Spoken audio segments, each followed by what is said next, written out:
Hola, bienvenidos de nuevo a este curso de relatividad general. Estamos con el tema de agujeros negros, es la última sesión que le dedicamos al tema y vamos a ver distintos tipos de agujeros negros que se permiten en la teoría, distintos tipos de clasificaciones y algunas otras cuestiones relacionadas en general con agujeros negros. Comenzamos mencionando que existen dos tipos de clasificación que se manejan para agujeros negros. Una tiene más interés desde el punto de vista astrofísico, es decir, por cómo se pueden formar, por ejemplo, qué tipo eh, de procesos astrofísicos pueden llevar a la formación de un agujero negro. Básicamente, la clasificación por masa se acostumbra a dividirlos en lo que se le llama microagujeros negros, otros que se le llaman agujeros negros de masa estelar,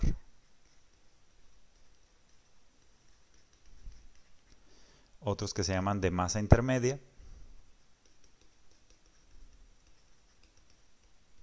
o lo voy a mencionar como intermedios, o lo que se le llama agujeros negros supermasivos. A grosso modo, los microagujeros negros, um, generalmente se acepta que fue Hawking el que estuvo mencionando que podían existir, eh, precisamente por el hecho de que en las cercanías de lo que llamamos el Big Bang pudieron haber densidades suficientes para formar agujeros negros minúsculos, digamos comparados con los de masa estelar. Pueden ir de un rango tal vez de algo como 10 a la 16 kilogramos en adelante. Esa restricción tiene que ver con un mínimo que se piensa que debe existir para longitudes, que tiene que ver con temas de una teoría no terminada, que es la de, o nunca obtenida hasta la actualidad, que es la gravedad cuántica. Y no habría restricción hasta que llegaríamos en principio hasta los de masa estelar. Sin embargo, este tipo de microagujeros negros, en principio, si se formaron en los inicios del universo, actualmente deberían haberse reducido por algo que vamos a ver más adelante, ¿no? Y de hecho, es una de las razones por las cuales Hawking estuvo mencionando constantemente que podían existir y también que pudieran formar parte tal vez um, de observaciones sobre todo, ¿no? Eso, el caso es que estos son hipotéticos. Como vamos a mencionar más adelante, se piensa que en realidad los agujeros negros pueden tipo radiar por un proceso que se llama radiación de Hawking y de tal manera que eh, para ciertas masas aproximadamente podríamos actualmente estar observando eh, la desintegración de esos microagujeros negros y sin embargo no se ha hecho tal observación, no hay nada que determine que existan, así es que siguen en el limbo de lo hipotético. Los de masa estelar normalmente se piensan que están en un rango aproximado de un mínimo entre 3 a 5 masas solares. En la primera sesión sobre agujeros negros, 2 sesiones atrás, estuvimos mencionando que se habían observado cosas que se le llaman mergers y que existía una serie de masas para estrellas de neutrones observadas y, y algo que es una banda o un gap se le llama, en el cual no se observaba algo ni de estrellas de neutrones ni agujeros negros. Sin embargo, que objetos de este tipo podrían dar lugar colisionando a algo intermedio. Entonces sí se pudiera formar en principio en esa masa mínima. La masa mínima ronda las 3 masas solares y la masa máxima podría rondar aproximadamente las 20 masas solares. No son números absolutos. Hay eh, hay muchos valores aquí que pueden pues tomarse más precisos de acuerdo a los modelos que se acepten, ¿no? Los agujeros negros de masa intermedia pueden ir desde cientos hasta miles de masas solares.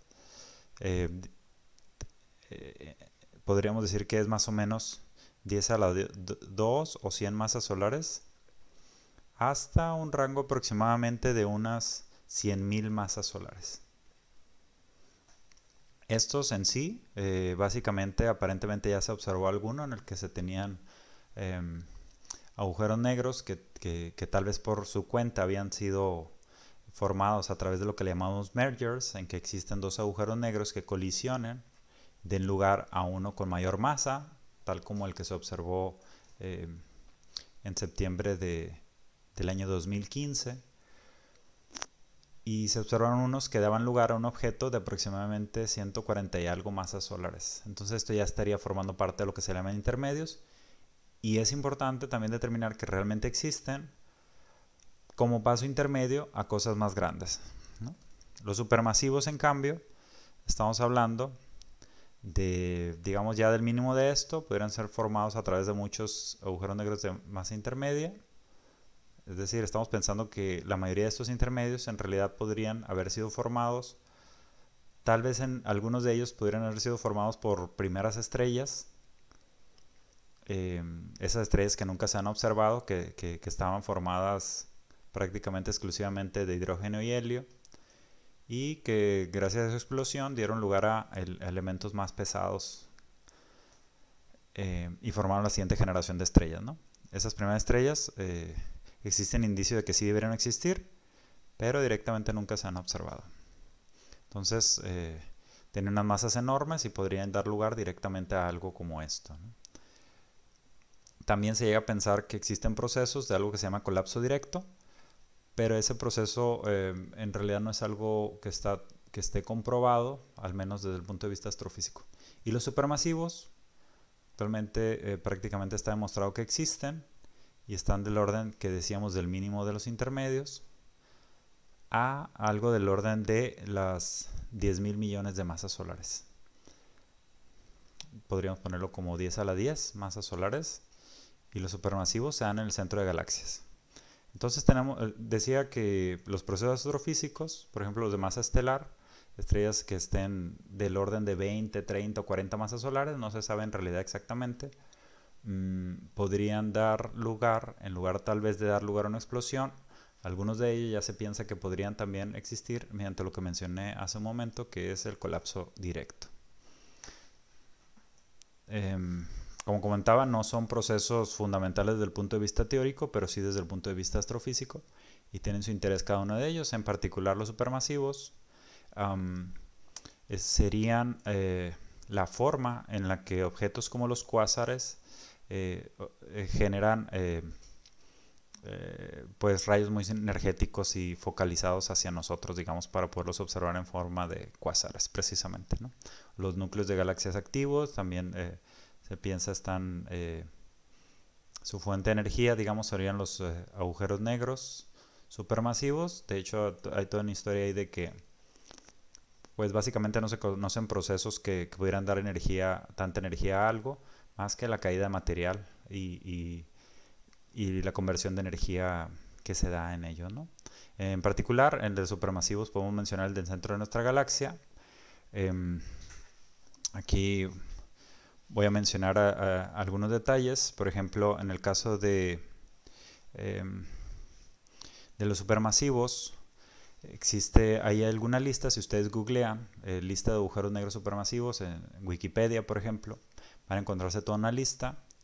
En particular hay uno, el segundo en la lista hasta hace poco, era uno que se llama Holmberg, o Holm le llaman, 15A. Este objeto ha sido estudiado por varios equipos en realidad, pero principalmente quien dio a conocer que en realidad albergaba un agujero negro enorme.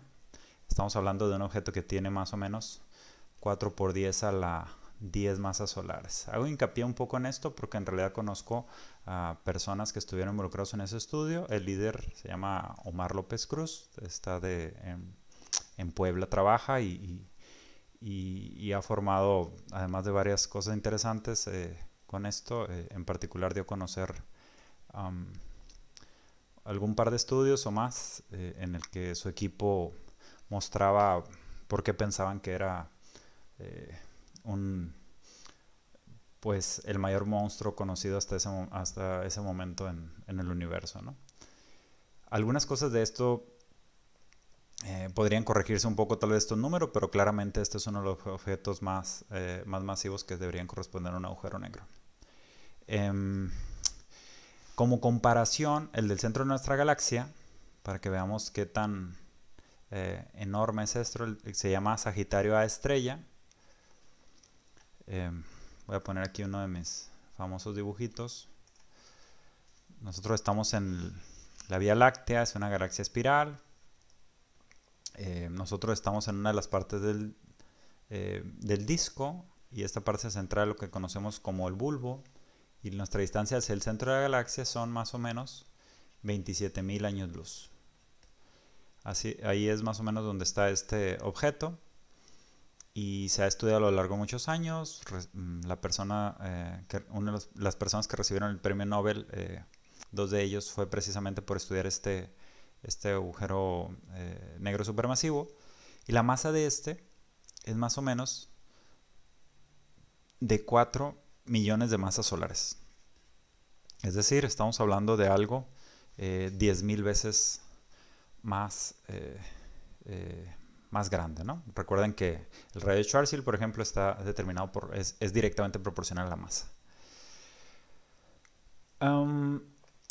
También podríamos mencionar otro tipo de cosas, pero eso ya sería hablar de las propiedades. Por ejemplo, en particular, siguiendo haciendo hincapié en esto, porque en realidad son objetos a los cuales tal vez no nos quepa mucho la imaginación. Una de las cosas que siempre se menciona con relación a agujeros negros es el fenómeno de espaguetificación, y es el simple hecho de que se dan fuerzas que se llaman fuerzas no inerciales. Que si tienes un objeto que mida algo, muchas veces ponen a una persona cayendo con sus pies aquí, puesto que la gravedad es mucho más fuerte en la parte de abajo de la persona, si está cayendo con los pies primero hacia el agujero negro, digamos, que la cabeza, por ejemplo. Entonces básicamente si lo pones como partículas aquí y partículas aquí, estos van a sufrir una aceleración mucho mayor vista desde lejos, y esta mucho menor. Entonces el efecto desde su mismo punto de vista es como si tuviera una fuerza que lo está jalando hacia arriba y una fuerza que lo está jalando hacia acá y que lo está estirando. Y no solo eso, ¿no? Puesto que estos dos también se tratan de acercar hacia el centro de masa de ese objeto, imagínenselo como un planeta, entonces siente fuerzas que van hacia los lados también. Entonces el fenómeno de algo que tenga cierta forma y que al ir cayendo repentinamente va a adelgazarse y estirarse, a eso se le llama espaguetificación. Eso también ocurre aquí en la Tierra. Nuestra espaguetificación es mucho más leve debido a la Luna. Debido a la Luna, nosotros como Tierra, digamos aquí la Luna, causa un efecto de marea que acelera de distinta manera a las distintas partes de la superficie del agua. Entonces, como esto no está no está tan acelerado gracias al campo gravitacional de la Luna, el efecto en realidad es que tengamos que la Luna abomba el agua. Esto está súper exagerado, obviamente, pero el efecto de esto se le llama marea alta y marea alta. Entonces son como una espaguetificación en pequeñito las mareas de la Tierra, ¿no?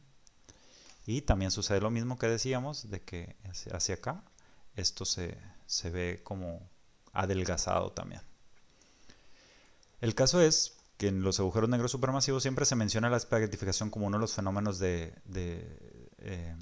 típico de los agujeros negros, pero en uno supermasivo, ya digamos del orden de estos, en realidad pudiera ser que una persona cruce viva, digamos, al horizonte de eventos, que no tenga un fenómeno de espaguetificación. Eso, digamos que es una de las cosas que fue aprovechada, esa posibilidad, en el caso de la película Interestelar, ¿no? De la cual uno de los personajes que fue asesor, o que es, al menos en parte, que fue Kip Thorne, que conoce bastante sobre este tema. Bueno, recuerden que varias de las cosas que vamos a mencionar aquí son precisamente que si les queda la curiosidad, sigan investigando sobre ello por su cuenta. El otro tipo de clasificación que quería hacer énfasis es pues el otro tipo de clasificación, que es por qué tipo de agujero negro tenemos. Básicamente, todos los agujeros negros, la energía que les cae y todo eso, termina tomando la forma de lo que llamamos masa del agujero negro.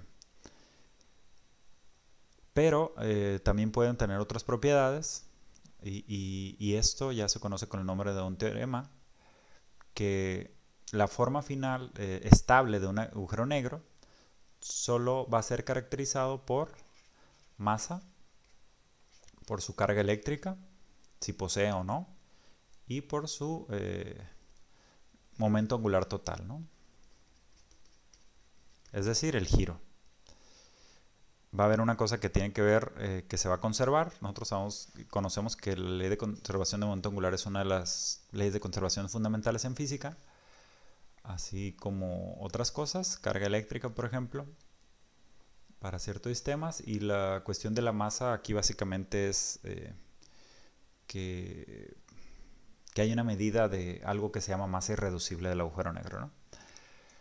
Entonces, en este caso, lo que tenemos es que todos van a poseer masa, y entonces solo tenemos dos propiedades que van a caracterizar un agujero negro. Es decir, y esto se conoce con el teorema de No-Pelo. Esto fue comenzado a ser indagado por personajes como Werner Israel. El nombrecito de teorema de No-Pelo también se lo debemos a John Wheeler. Entonces, el caso es que estos determinan, es decir, si un agujero negro, por ejemplo, no tiene masa, posee masa, perdón, pero tiene carga igual a cero y tiene momento angular igual a cero, es decir, no gira, este se va a llamar agujero negro de Schwarzschild. Y esos son los que hemos estudiado, mencionado muchas de sus propiedades, porque le hereda muchas de sus propiedades a los otros tipos de agujero negro. Pero lo que dice el teorema de No-Pelo es que si estas propiedades tienen un agujero negro, esto va a generar obviamente su radio de Schwarzschild correspondiente, y todos los agujeros negros que tengamos de ese tipo van a ser idénticos. Es decir, no tenemos ninguna otra propiedad que los pueda diferenciar entre sí. Por otro lado, si un agujero negro de cierta masa, distinta de cero obviamente, posee carga eléctrica distinta de cero, pero no gira, digamos, o momento angular cero, entonces este se va a llamar agujero negro de Reissner-Nordström, que obtuvieron su solución de métrica y todo eso antes de culminar la década de 1910.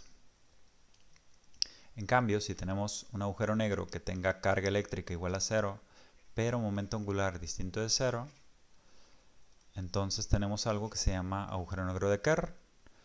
Y por último, si tenemos que todas las cantidades son distintas de cero, es decir, posee carga eléctrica, momento angular y masa, entonces esta solución se conoce con el nombre de Kerr-Newman.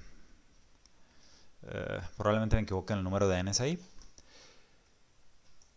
Los tipos de solución, nada más por mencionarlo, es conocido que Schwarzschild, mientras que él obtuvo su solución prácticamente inmediatamente después de que Einstein formuló su teoría, a finales de 1915, inicios de 1916, Reissner-Nordström también, estamos hablando de la época de 1918 a 1920. Roy Kerr obtuvo su solución en 1963. Hay un libro que les recomiendo bastante sobre el tema de la historia de agujeros negros, y es de Kip Thorne precisamente, que se llama algo como agujeros negros y tiempo curvo. Vamos a escribir bien. Y algo así como el llamativo, el sorpresivo legado de Einstein, algo así se llama. Es más o menos de 1994, curiosamente aproximadamente por la misma época en que se empezaba a formar el proyecto LIGO, que eventualmente le daría el premio Nobel, ¿no? Aquí habla de historia de todo esto, algunas cosas que voy a mencionar más adelante, pero básicamente lo que te dice es que si algo tiene cierta cantidad de carga eléctrica, momento angular cero y cierta masa, todos los agujeros negros van a ser idénticos entre sí. Entonces estas son las únicas propiedades. Sabemos que como la masa es distinta de cero, básicamente la carga eléctrica y la J son las que determinan la diferencia entre estos cuatro tipos. Entonces estos dos primeros se le llaman estáticos, No fue hasta 1963, decíamos, que Roy Kerr mostró su solución. Aparentemente, según cuenta Keith Turn, fue en un congreso que tenía que ver con aplicaciones astrofísicas de las cosas, pero como que fue ignorado, ¿no? Sin embargo, aparentemente también Roy Kerr no conocía que en realidad lo que estaba describiendo era un agujero negro, nada más conocía que estaba describiendo una métrica que tenía que ver con algo de giro. Como vamos a ver, la realidad es que desde el punto de vista astrofísico de realidad, los únicos que interesan son prácticamente son los de Schwarzschild y los de Kerr.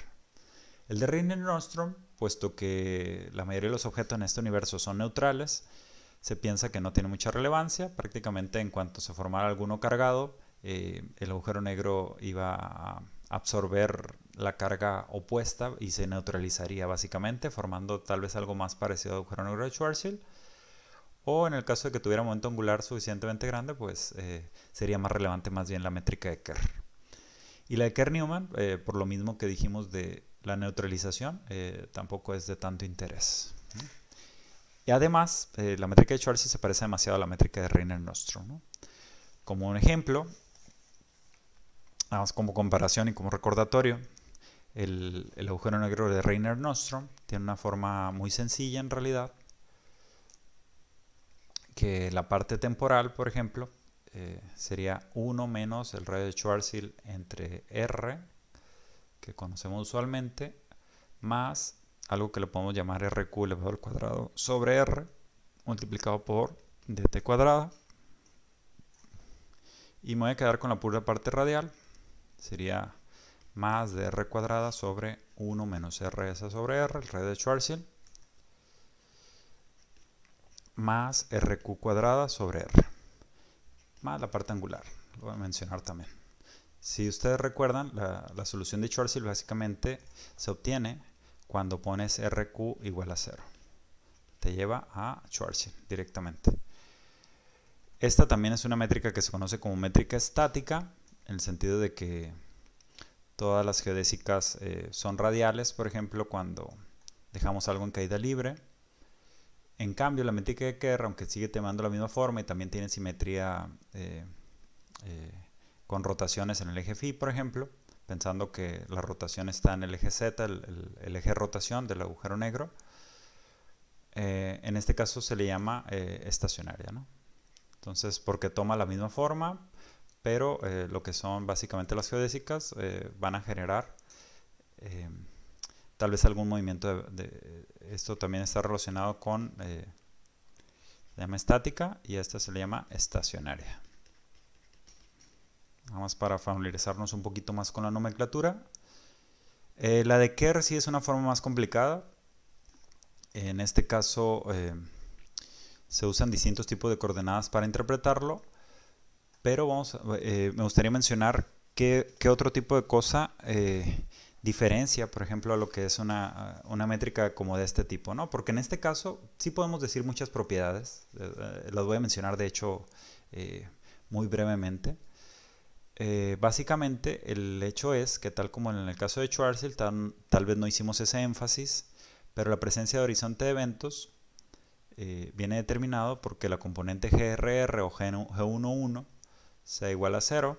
En este caso, en el caso de Schwarzschild, la solución a esto terminas obteniendo obviamente solo esta parte igual a 0. Y entonces lo que tienes es que tendrías R menos RS igual a 0 o R igual a RS, se generaría un horizonte de eventos. La presencia de horizonte de eventos es básicamente lo que determina que algo sea un agujero negro. En este caso también tendrías dos horizontes, obviamente porque lo que te va a quedar aquí es cuadrado, perdón, hay un error. Entonces lo que tendrías es que esta cantidad deberías hacerla igual a 0, es el lugar en donde esto diverge de hecho. Entonces te va a quedar R cuadrada menos RS por R más RQ cuadrado. Si haces la solución, básicamente lo que tienes es dos soluciones. Aquí podrías ponerlo como la raíz de RS elevado al cuadrado menos 4 RQ elevado al cuadrado. Entonces, lo que vemos es que en general podrías pensar que existe la presencia de dos horizontes, uno externo y uno interno, pero en realidad el externo es el que te va a determinar que algo ya cruzó hacia adentro del agujero negro, ¿no? Hay muchas propiedades interesantes aquí en realidad. El carácter de la singularidad, algo como si fuera de masas negativas. En este caso, este discriminante, si llega a ser igual a 0, estamos hablando en realidad de algo que se le llama también para quien quiera analizar un poco más, un agujero negro extremal. Tiene ciertas propiedades interesantes, en particular, como se lo van a encontrar por ahí en la literatura, en los extremales tenemos que terminan siendo interesantes para algo que se le llaman agujeros negros tipo BPS, por ejemplo, en teoría de cuerdas. Y tienen ciertas propiedades interesantes desde el punto de vista de entropía. Sin embargo, en realidad se piensa que esos no se pueden formar por procesos astrofísicos, ¿no? También tienen que ver por aquí algo que se le llama, tanto en este caso como en el caso de agujeros negros rotantes o el más general, algo que se le llama la conjetura del sensor cósmico, porque en el caso de que esto, por ejemplo, se vuelva imaginario, básicamente no tienes horizontes de eventos, pero sigues teniendo una singularidad real en R igual a 0. Entonces, estaríamos hablando de que si esta cantidad se vuelve imaginaria y básicamente el límite es este 0 en adelante de que esto se pueda volver imaginario, si esto es imaginario, tenemos lo que se le llamaría una singularidad desnuda. En inglés lo van a ver como naked singularity. Y entonces esto está asociado, al interpretarlo, obtienes algo que le llaman, en inglés le llaman CTC, que es Closed Time Curves, o sería curvas cerradas en el tiempo. Y curvas cerradas en el tiempo quiere decir, curvas cerradas tipo time-like. Es decir, curvas que en principio están conectadas causalmente, pero si están cerradas quiere decir que puedes viajar al pasado, básicamente. Entonces, muchas veces se menciona en relación con la conjetura del sensor cósmico, que la cual te dice que básicamente no se pueden dar estos procesos. Debe haber algo que lo impide, desde el punto de vista cosmológico, teórico, que no conocemos aún. Eso fue propuesta por Roger Penrose también, que acaba de recibir el premio Nobel y que estuvo trabajando con Hawking en muchas cuestiones sobre agujeros negros precisamente, ¿no? Volvemos a esto, decíamos que podríamos pensar que puesto que la mayoría de los objetos sería muy difícil obtener un cero. Recuerden algo que hablamos en el caso de trayectorias de planetas, por ejemplo. Sería muy difícil que realmente podríamos obtener una trayectoria parabólica, en tanto no sería difícil encontrar una trayectoria hiperbólica, y de la misma manera una trayectoria circular completamente se acercaría mucho a una imposibilidad. Entonces lo que tenemos es que los ceros siempre son sospechosos en la física, recuerdan también. Entonces sería muy difícil poder obtener un momento angular igual a 0. En cambio, una carga igual a 0 por la cuestión de la neutralidad, si lo obtenemos en la naturaleza. Entonces podemos decir que estos son más interesantes desde el punto de vista astrofísico. Y de hecho, se piensa que tanto el agujero negro del centro de la galaxia, tanto como los agujeros negros observados en LIGO, de hecho así comienzan los artículos. Si ustedes buscan, no sé, GW150914 tal vez por ahí, que esto en realidad es la nomenclatura de Gravitational Wave, onda gravitacional de la fecha del 14 de septiembre de 2015. Van a ver que dicen ahí que esto está, que se observaron agujeros negros que tienen las propiedades de ser de Kerr, de hecho, ¿no? Y lo que sucede ahí, algo interesante ahí, es que para observar eso, la coalescencia o la unión de dos agujeros negros para formar en última instancia uno de mayor masa, la situación es que para eso se tenían modelos de cómo debían estar girando. es decir, su eje de giro con diferentes direcciones y qué tipo de onda qué tipo de señal iban a generar en el instrumento, digamos. Sobre todo eso, en alguna ocasión entré a una plática de Miguel Alcubierre, que probablemente todavía siga siendo el director de Instituto de Ciencias Nucleares de la UNAM. Él es muy conocido por una aportación que hizo de algo que se llaman los warp drive. Sin embargo, en realidad la mayor parte de su trabajo, hasta donde entendí, está relacionada con este tipo de cosas, ¿no? Que es tratar con algo que es relatividad numérica, que fue avanzando a pasos agigantados hasta cierto punto, y él estuvo en el medio de todo ese proceso. Y entonces la convergencia de métodos numéricos en relatividad, o de entender bien qué se estaba haciendo con simulaciones de este tipo, de observar qué pasa si los dos están con un eje de giro en la misma dirección o en sentido opuesto o a cierto ángulo. Entonces eso les iba a dar, digamos, cierto tipo de firma que se iba a obtener para el agujero negro. Entonces, el agujero negro de Kerr tiene propiedades todavía un poco más interesantes que el de Reiner-Nordström con relaciones de Schwarzschild, por ejemplo. Y ya no voy a escribir la métrica. Sin embargo, al analizarla, lo que te encuentras es un montón de cosas más interesantes, ¿no? En particular, te encuentras que hay más estructura por la presencia de giro.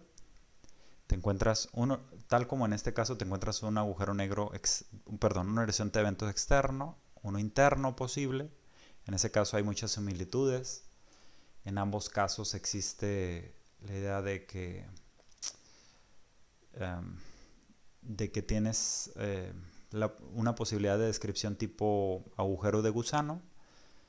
También en el caso de Schwarzschild, sin embargo, en aquel caso es más directo, digamos, deshacerte del extra de esa conexión de tipo agujero de gusano, ¿no?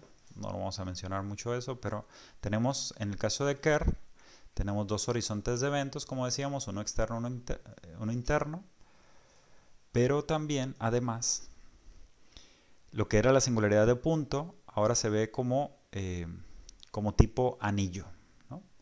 En realidad debería ser aquí algo como interno.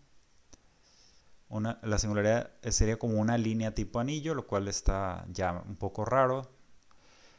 También tenemos una superficie extra, a este lo voy a llamar horizonte externo, que sería el interesante porque hasta donde podríamos llegar con respecto a información. Y disculpen aquí mi dibujo, pero supongo que esto tiene simetría al variar phi, el ángulo phi. Y tenemos una región que se le llama ergósfera. Una de las cosas que posee el agujero negro de Kerr es que posee, una de sus propiedades es lo que se le llama el fenómeno de arrastre, que es un caso muy general. Cuando tienes un objeto girando, eso ya había sido también estudiado en los inicios de la relatividad. En particular lo pueden ustedes googlear como el nombre de Lenz-Thirring effect o el efecto de Lenz-Thirring. Y este es un fenómeno puramente relativista. En el caso de Newton no lo encontramos, que si tienes un objeto girando, digamos en cierto eje, es decir, está haciendo esto. En el caso newtoniano, a una partícula que esté aquí de prueba no le importa si esto está girando, esto se va a mantener de la misma forma, si es de caída radial, etc. Su comportamiento. Sin embargo, este fenómeno de arrastre, que es el arrastre de espacio-tiempo, te dice que si pones una partícula de prueba en algo que esté girando, esto va a seguir el mismo giro de alguna forma, ¿no? Obviamente el efecto extremo es con agujeros negros, pero se puede dar en planetas, ¿no? Y de hecho esto también lo pueden ver, no sé, desde el punto de vista, hay una nave que se había enviado que se llamaba Gravity Probe, por ejemplo, por allá por el 2011-2012 dio resultados y que estaban de acuerdo con que la Tierra generaba este tipo de arrastre. En la ergósfera el arrastre es extremo, tiene que ver con la misma métrica, la descripción es tal que si tú pones una partícula de prueba aquí, vista desde lejos, desde infinito digamos, parecería que está superando la rapidez de la luz, pero eso no es porque por el movimiento local que tiene la partícula, sino por el arrastre que está llevando el espacio, porque lo está arrastrando. Es decir, para que la partícula se pudiera quedar quieta, tendría que, desde su marco de referencia local, tendría que superar la rapidez de la luz. Y eso es imposible, como sabemos, o al menos con las teorías que tenemos. Y por lo tanto, esta siempre se va a mover, en el sentido de rotación del agujero negro.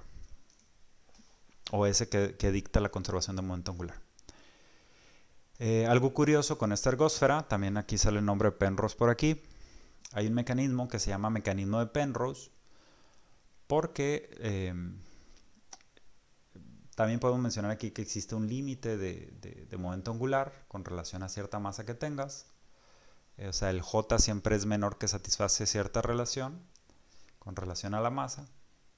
Entonces tienes un tope de momento angular. Sin embargo, hay algo que se llama el mecanismo de Penrose, que para cierto tipo de trayectoria que puedas poner de una partícula de entrada, que entre con cierto momento angular, puede salir con más energía de la que poseía originalmente. No es... en principio esto podría ser un mecanismo muy eficiente, se ha propuesto para cierto tipo de cosas en astrofísica. Nunca se ha comprobado y más bien tiende a desaparecer esto como un mecanismo posible en astrofísica, pero es usado ciertamente en ciencia ficción, ¿no? Entonces se le llama mecanismo de Penrose. También para quien quiera googlearlo, es como una manera de extraer energía rotacional del agujero negro. Sin embargo, lo que no le puedes extraer es, básicamente lo que no le puedes disminuir es lo que se le llama masa irreducible. Esto es con relación a esta segunda clasificación. Ya mencionamos el teorema de no pelo. Básicamente, esto estamos hablando de agujeros negros estables. Sin embargo, ustedes simulaciones que hayan visto en que agujeros negros colisionan, por ejemplo, que fue un tema pues, de hace pocos años muy en boga, en realidad veían que al acercarse existían ahí deformaciones de la parte oscura. Esto es básicamente que el horizonte de eventos, como es una gravedad muy extrema, se puede ver modificada.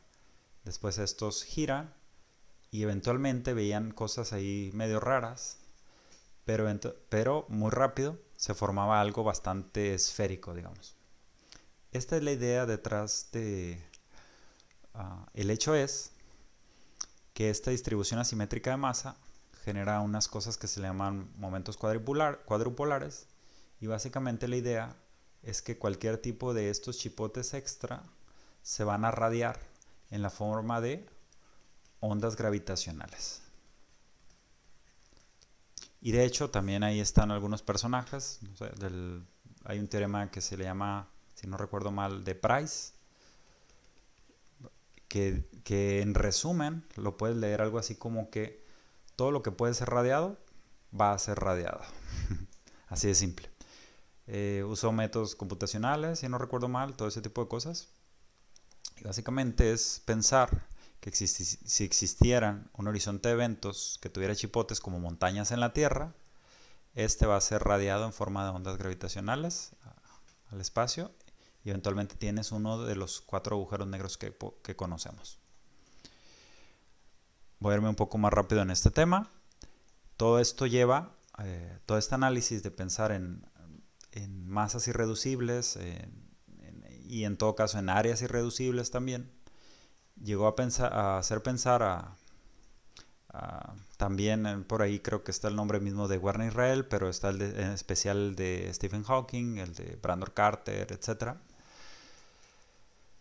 Se dieron cuenta de que había cosas, por ejemplo, Hawking se dio cuenta de que cuando pusieras dos agujeros negros, los juntaras, tal vez, el área total nunca iba a reducirse. Es decir, el área final de la unión de dos de ellos sería mayor que la suma de ellos dos. Entonces empezaron a hablar de propiedades análogas. Decían que esto iba a ser, como es una desigualdad, como la característica principal de un agujero negro, por ejemplo, sería la de eh, em, algo que se le llama gravedad superficial, que es básicamente la gravedad. En este caso no es tan directo como en comparación con nosotros cuando hablamos de gravedad superficial con G 9.8 metros sobre segundo cuadrado, pero sin embargo en realidad sí corresponde a eso desde cierto punto de vista, ¿no? Entonces en este caso, por ejemplo, un agujero negro de Schwarzschild posee una gravedad superficial que es inversamente proporcional a la masa. Es decir, mientras más grande sea el agujero negro, posee una gravedad superficial inversamente proporcional a la masa. Y eso está de acuerdo con lo que mencionamos antes, de que los efectos no son tan extremos para un agujero negro supermasivo, ¿no? En que pudieras tal vez cruzar el horizonte de eventos, etc.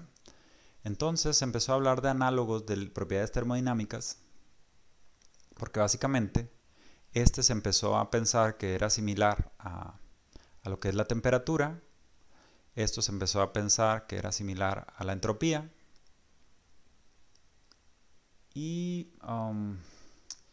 también algo que sería algo relacionado más bien con algo que dijimos antes, que es qué tipos de procesos pueden llevarnos a tener esto igual a cero, en que se juntan los horizontes de eventos, por ejemplo. Entonces también podrías hablar de algo como una tercera ley, que es hablar de que la gravedad superficial va a tender a cierto valor, la entropía a una constante cuando la gravedad superficial tiende a cero. Entonces todo eso llevó a análogos. Sin embargo, Hawking pensaba que existían nada más como análogos. Entonces viene un estudiante de ese tiempo de Princeton, que nació en la Ciudad de México también, por allá en 1947. A ver si no escribí mal el nombre también.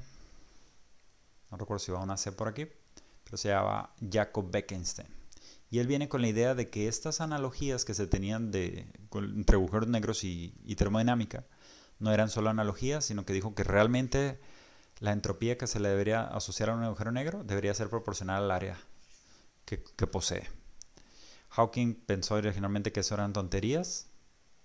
Sin embargo, tuvo dos motivaciones. Tal vez no fueron al mismo tiempo, tal vez estoy mezclando aquí los tiempos, pero básicamente hubo otro personaje que aquí no recuerdo en dónde va la comilla de este personaje, pero lo voy a llamar así, ¿no? Lo conocen los astrofísicos, Seldovich, que es otro Jacob. Este es Jacob, o con C probablemente, es Jacob, y este es Jacob Seldovich, que es un personaje ruso que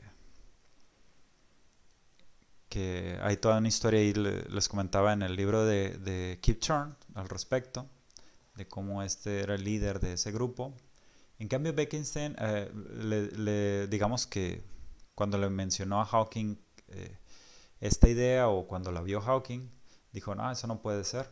Y trató de refutarlo, digamos, ¿no?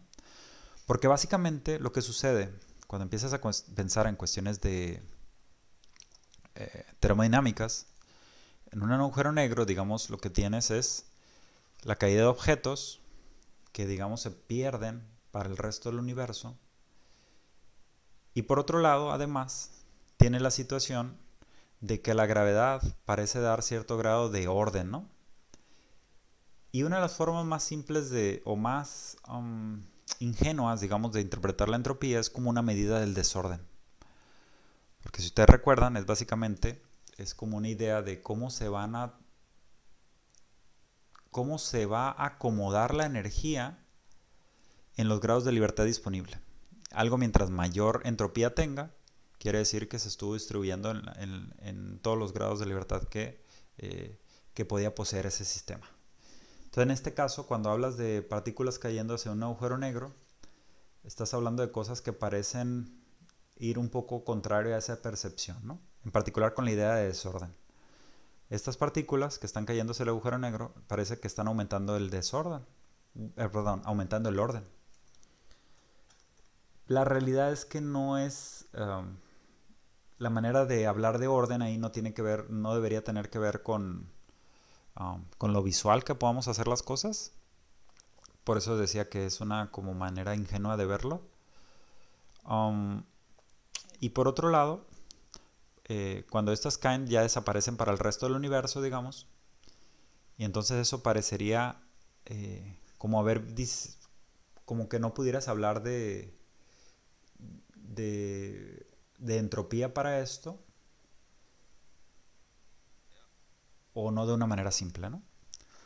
Y la otra es que también, puesto que este objeto en principio no emite radiación, porque nada puede salir de él, entonces pudieras pensar que esto es algo como de temperatura cero, ¿no? Entonces Hawking, al tratar de demostrar que Bekenstein estaba mal, empezó a utilizar algo e introdujo la idea de algo que se le llaman los relatividad general, teoría cuántica de campos en espacios curvos. Entonces, con lo que se encontró es con la idea de que en realidad sí hay una manera en que los agujeros negros puedan perder masa, ¿no? La idea básica, esto se conoce como radiación de Hawking. Digamos que ese fue el resultado, y les decía que había dos motivaciones. Solamente mencioné a Bekenstein, este mexicano que nunca se consideró mexicano, mexicano por nacimiento, pero israelí por devoción. En cambio, Seldovich también es otra persona que Hawking llegó a pensar de que estaba diciendo tonterías cuando él mencionó que, considerando que un agujero negro va a generar un fenómeno de arrastre, va a existir partículas girando por aquí. Esto también lo estoy diciendo de una manera muy simple, que al estar aceleradas deberían empezar a radiar. Entonces, básicamente lo que pensó Seldovich es que esto iba a empezar a disminuir su cantidad de momento angular. Es decir, que se estaba como evaporando el agujero negro hasta donde pudiera con relación a momento angular, básicamente. También Hawking, tal como cuenta Kip Thorne, él pensó también que eso eran tonterías, y sin embargo ambas ideas confluyeron en esto, de que realmente sí sucede. La idea básica es que en las cercanías del agujero negro, esto es una manera de verlo, hay varias maneras de interpretarlo, esta tal vez sería la más simple y menos matemática, digamos, como la más visual, que el vacío cuántico, que posee como un promedio de energía igual a cero, o digamos algo muy cercano a cero, constantemente se están creando partículas antipartículas, se crean y se destruyen, y originalmente estas se llaman virtuales. Pero la presencia de un horizonte de eventos puede ser de tal forma, si un agujero negro es más pequeño, lo que va a suceder es que en ocasiones va a permitir el escape de una de las dos partículas, mientras que otra cae. Entonces, como el promedio de esto era cero, y como esta ya la observamos con algún detector a lo lejos, entonces básicamente la idea es que a esta se le podría llamar una partícula de energía negativa. Y si tienes una partícula de energía negativa cayendo a algo, básicamente es que le restó la energía positiva a ese agujero negro. Es decir, su masa va a empezar a disminuir.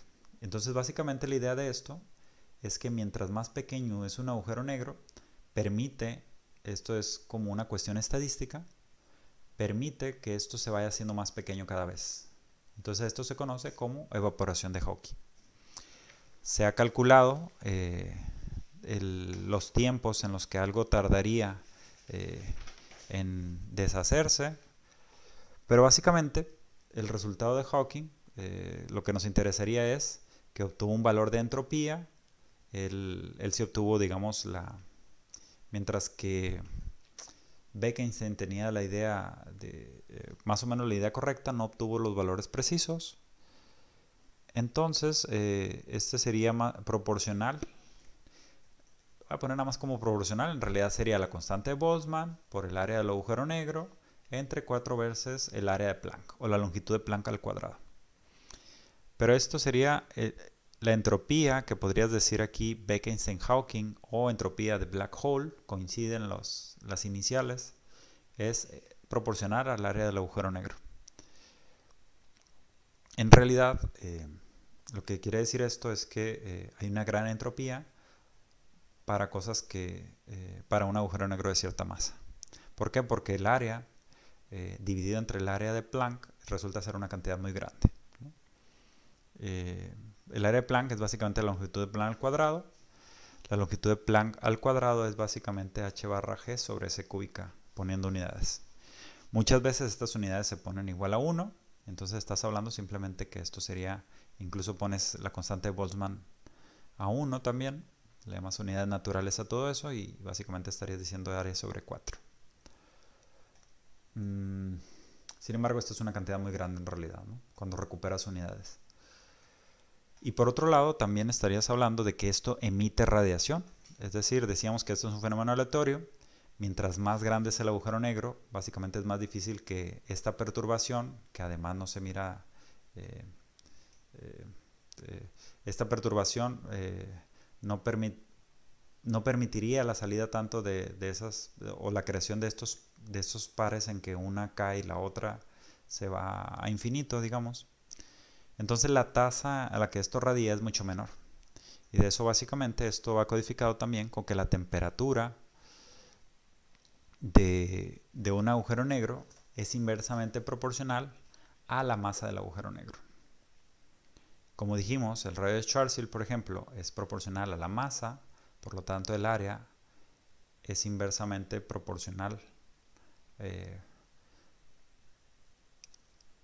El cuadrado de esto es proporcional a la masa cuadrada, entonces aquí tendríamos como algo que va como la masa cuadrada, o de manera inversa, aquí 1 sobre la raíz del área.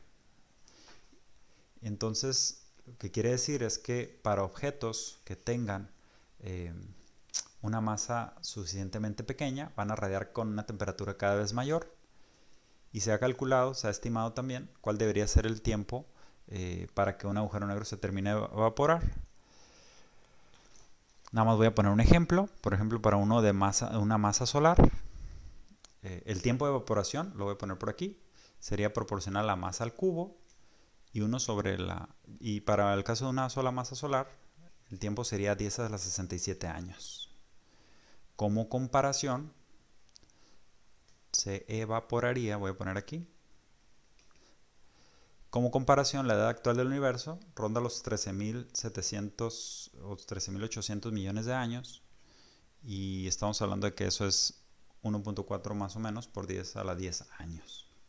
Es decir, para que un agujero negro de una masa aproximada del Sol o 3 veces masas solares, que dijimos que era el mínimo, tardaría demasiado.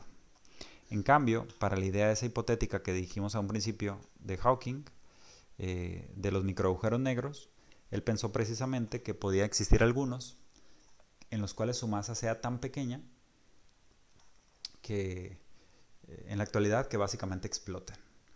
O también cuando hablamos de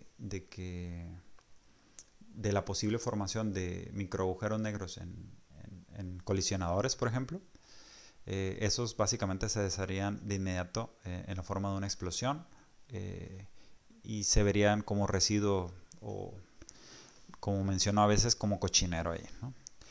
Esto nos lleva también, en realidad por aquí ya existen muchas dudas en este tema, más bien de que en el tema de microagujeros negros en especial,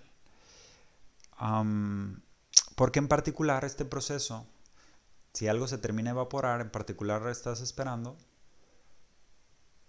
que pues que siga siendo agujero negro en principio, ¿no? Entonces existe ahí un lugar en lo que le llamamos la masa de Planck, en la cual tendría un radio aproximado un radio de Schwarzschild de 2 longitudes de Planck. Y como dijimos antes, la longitud de Planck, que hace un momento la mencionamos como al cuadrado, que sería h barra g sobre c cúbica, esto es más o menos 1.6 por 10 a la menos 35 metros. Si ustedes han visto lo que le llaman el radio clásico del protón, es aproximadamente algo cercano a 1 por 10 a la menos 15 metros. Estamos hablando de algo mucho más pequeño que eso. Y en ese lugar esperamos que se den efectos cuánticos. Y entonces aquí debería existir algo que se llama gravedad cuántica para explicar qué sucede a esas escalas. Y para que algo siga siendo agujero negro a esas escalas y todavía termine radiando, simplemente no lo sabemos. O sea que en realidad hay un problema abierto ahí. Entonces esa es una de las cosas ya con las que vamos a concluir. En duda, ya nada más lo voy a mencionar para que quiera googlear, es eso precisamente que mencionamos hace un momento. Otro es lo que le llaman la paradoja de la información. A como es la ciencia, que en realidad también es un fenómeno social. Este año estuvieron diciendo al inicios que uno de los grandes descubrimientos del año pasado fue que ya se resolvió esto o algo así, ¿no? Para mí que eso sigue siendo una incógnita. Al momento de que las cosas caen a un agujero negro, puesto que la radiación de Hawking no le importa cómo entraron estos, sino que sigue siendo el mismo, por el teorema de no pelo, lo único que tienes es que la salida de la radiación de Hawking sigue siendo totalmente estadístico el fenómeno. Entonces se habla de que hay una pérdida de unitariedad o pérdida de información desde el punto de vista cuántico, ¿no? Porque las partículas que caen realmente podrían tener información de spin de las partículas, cantidad de giro, entre otras cosas, ¿no? Entonces eso llevaría a algo que se llama la pérdida de unitariedad. Hawking originalmente pensó que sí existía esta pérdida de información. Es decir, ahí venía su frase famosa de que mientras que Einstein llegó a decir que Dios no juega a los dados, Hawking dijo, yo no solo digo que juega a los dados, sino que los avienta hasta lugares donde no los podemos ver, refiriéndose precisamente a esto. Eventualmente, en 2005 por ahí, se retractó de esa idea y dijo que argumentos de gravedad cuántica llevaban a pensar que la información sí se preserva. Pero como no tenemos teoría de gravedad cuántica, en realidad puede ser que sí esté sucediendo. En particular, todavía hay personas que piensan que sí se pierde. La gran mayoría, como decía, es fenómeno social. La gran mayoría ya piensa que no se pierde la información. Pero personajes como Roger Penrose siguen pensando que sí se pierde, ¿no? Que estuvo mal Hawking en retractarse de su idea. Algo un poco relacionado con esto es la idea de que existen algo que se llaman firewalls, de que un observador en caída libre podría ver más bien un montón de radiación yendo hacia él. Eso parecería violar el principio de equivalencia, pero aquí entonces de nuevo depende de qué crees más, ¿no? Si crees más en la teoría cuántica vas a pensar que sí puedan existir esos firewalls. Si crees en relatividad general, que es algo que sigue siendo bastante correcto ahí, entonces vas a pensar que básicamente que no van a existir. Porque lo que se piensa es que algo que vaya a cruzar el horizonte de eventos podría ser destruido por la presencia de esto. Esa fue una idea introducida hace no demasiados años por Polchinski, Donald Madoff de California, etcétera, ¿no? Otros personajes. Entonces esto se ha creado como una incógnita últimamente, no se conoce. La idea es otra idea de incógnita con respecto a agujeros negros es si realmente implicarían que existan agujeros de gusano. Esto ya no lo vamos a mencionar, pero existen muchísimas cosas interesantes, entonces para que lo quiera googlear, voy a mencionar nada más dos ideas, que eran la idea de EPR, que tenía que ver con agujeros de gusano, que estos son los de Einstein-Rosen bridges, que le llamas. Perdón, estoy mal, estoy mencionando todo al revés. Einstein y Rosen generaron un artículo en 1935 en el cual hablaban de los que le llaman los puentes de Einstein-Rosen. Esto se puede ver desde distinto punto de vista. Para quien quiera ahondar un poquito más con esta idea, pues se va a encontrar con palabritas como los diagramas de Kruskal, lo que es la parábola de Flam, etcétera, ¿no? O los mismos agujeros negros rotantes, etcétera. Todo eso te lo puedes encontrar con relación a agujeros de gusano. El mismo Kip Thorne revivió esta idea. Y aquí la idea es que esto de los agujeros de gusano que permitirían conectar de manera más o menos instantánea a dos lugares de espacio-tiempo. Si piensas que siguen estando en el mismo universo, eso tampoco en realidad es algo zanjado, pero a la gente le gusta pensar que sí. Vamos a poner un poquito de veneno aquí, porque en realidad básicamente lo que pueden hacer es conectar dos tipos de universos distintos. Que esto estuviera relacionado con la idea que generó lo que se le llama el encadenamiento cuántico, ¿no? Entanglement o encadenamiento cuántico, que es la idea también de que ciertas cosas parecen tener cierto tipo de correlación, o la tienen más bien, desde el punto de vista cuántico, en lo que se le llama el encadenamiento. Entonces, estas son ideas también muy nuevas, y algunas cosas de estas parecen estar resueltas, en particular esto de la paradoja de información parece ir a favor de la conservación de información a través de lo que se le llama la conjetura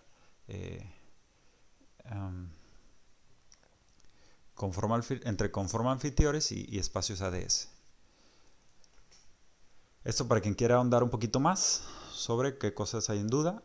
Y voy a poner una idea también un poquito más venenosa de nuevo, y es de si realmente existen. Hasta los años 90 no había consenso de si los agujeros negros existen, y repentinamente todo converge a que ahorita a ese momento se convenciera a la gente de que sí existían, ¿no? Cosas como fuentes de rayos X, cosas como agujeros negros supermasivos en el centro de las galaxias, falta de otro mecanismo para generar cosas muy compactas después de las estrellas de neutrones, etc. Entonces, prácticamente todo el mundo pensamos que existen, pero no es... pero la realidad es que existen otras descripciones que podrían acercarse mucho a eso, ¿no? Entonces, podrían existir, acabo de asistir a al final de una conferencia en que hablaban de estrellas de bosones. Entonces no se sabe si el último estadio son las estrellas de neutrones y lo siguiente más compacto sean los agujeros negros, o realmente existe algo intermedio. Entonces se han hablado de estrellas de quarks, de estrellas de bosones, que pudieran tener propiedades muy similares, al menos desde el punto de vista observacional. Y en particular también se ha hablado de soluciones que no permiten singularidades en el centro de objetos que tengan esta métrica exterior. Y también quien quiera ahondar sobre esto puede ir a googlear la palabrita gravastars, que es pensar en objetos que tengan un tipo de capas distintas en las cuales no se llega a tener una singularidad. O quien les gustan los temas de gravedad cuántica, por ejemplo, hay algún artículo que habla sobre Planck's stars. También todos estos son cosas medio recientes. No he visto que le sigan dando mucho énfasis a esto, nada más lo puso como una curiosidad, en el que hablaba también de la presencia tal vez no de una singularidad por efectos cuánticos, Carlo Rovelli, ¿no? Carlo Rovelli tiene varias ideas interesantes y bonitas, pero muy asociadas al tema de gravedad cuántica de lazos. Entonces con eso concluimos este tema de agujeros negros. Espero que les haya dado cosas a pensar y a ver si salen dudas también por ahí. Entonces en la próxima estaríamos viendo temas sobre cosmología. Entonces hasta la próxima.